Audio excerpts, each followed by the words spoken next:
प्रदीप जी, आपका स्वागत है। नमस्कार। ये जो है, आप लोक जनशक्ति पार्टी में पश्चिम उत्तर प्रदेश का काम देख रहे हैं, तो गाजियाबाद में इस समय पार्टी की क्या गतिविधियां चल रही हैं? देखिए, गाज़ियाबाद में अभी हमने 2 दिन पहले ही गाज़ियाबाद जिलाध्यक्ष की नियुक्ति हुई है प्रदेश अध्यक्ष जी के द्वारा। और जो कि मुझे लगता है कि जो हमारी आगामी चुनाव की व्यवस्था है, उसको देखते हुए बहुत अच्छा एक डिसीज़न प्रदेश अध्यक्ष जी ने लिया है, आदरणीय पवन वर्मा जी ने। जो जिलाध्यक्ष की नियुक्ति हुई है, वो कहीं न कहीं गाज़ियाबाद में हमारे संगठन को बहुत मजबूती देगा। अच्छा, पिछले इंटरव्यू में आपने कमर्शियल गैस का मुद्दा उठाया था। जी। अब कमर्शियल गैस के साथ साथ अब जो घरेलू गैस पे भी संकट आ गया है, लोग बुकिंग करा रहे हैं, बुकिंग हो नहीं रही है। अगर बुकिंग हो जा रही है तो लोगों को मिल नहीं रहा है, तो उस पर क्या कुछ कहेंगे आप? देखिए, अभी जो सरकार की स्थिति है, सरकार ने जितने भी प्लेटफ़ॉर्म पे वो अभी तक अपने बयान दे रहे हैं, उसमें गैस की कहीं उनके अनुसार कोई समस्या नहीं है। मैं भी आमजन से कई लोगों से मिला हूँ, जिनके सिलेंडर बुक हुए हैं। अधिकतर लोगों को समय पे मिल पा रहे हैं। कुछ जगहों पे बहुत समस्या है। ज़्यादातर अधिकतर वो लोग हैं, जिनके कनेक्शन जो हैं, वो रजिस्टर्ड कनेक्शन नहीं है। जो पहले से ब्लैक में जो सिलेंडर खरीद रहे थे, उन लोगों को ज़्यादा समस्या आ रही है और सरकार को उन लोगों के विषय में भी विचार करना चाहिए।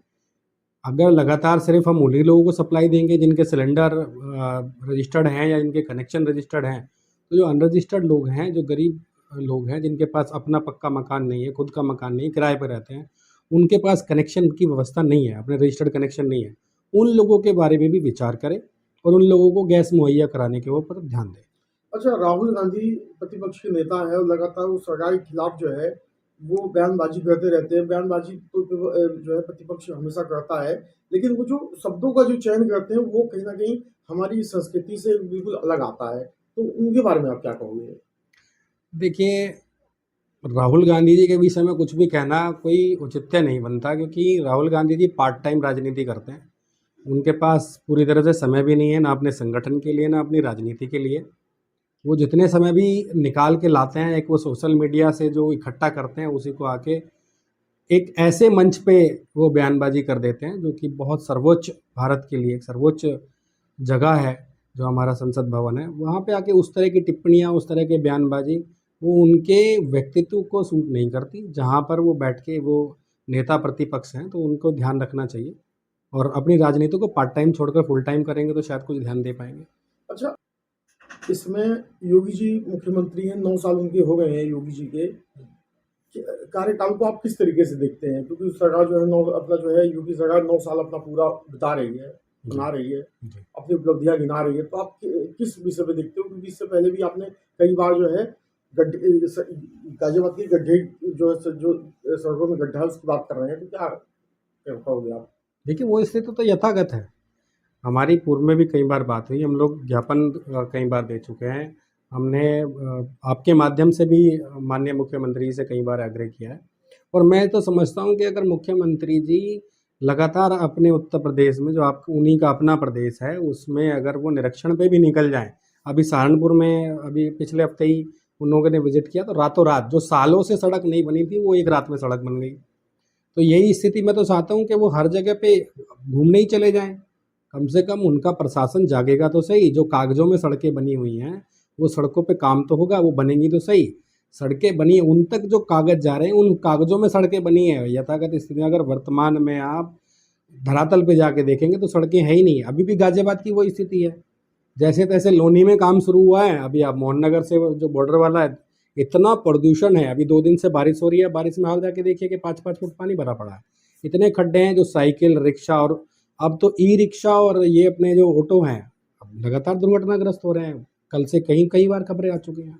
अच्छा, अभी गाजियाबाद में नगर निगम की जो मेयर हैं, वो कह रही है कि हम हाउस टैक्स पिछले ही तरीके से लेंगे जो पिछला है। और जो नगर आयुक्त हैं, वो कह रहे हैं कि अभी तक ऐसा सरकार का जो है कोई हमारे पास कोई ऐसा कुछ आदेश नहीं आया है। लोगों के पास जो है बिल जिस तरीके से बढ़ के आ रहे हैं, वो अभी जी। कम नहीं हो रहे हैं। तो क्या कहेंगे? देखिए, इस पे कई बार इनसे बात हो चुकी है।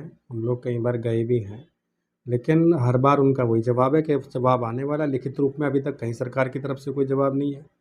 लगातार जो बढ़ा हुआ टैक्स है, उसके मैसेज सभी को भेजे जा रहे हैं। कहीं भी कोई घटाया नहीं गया टैक्स। जो पहले उन्होंने कर लगाया था, उसी कर के हिसाब से सबको मैसेज भेजे गए हैं। जो कि आप अगर आप देखोगे उत्तर प्रदेश में गाज़ियाबाद राजधानी से सटा हुआ एनसीआर का एक क्षेत्र पड़ता है, जिसके ऊपर ध्यान देने की आवश्यकता है।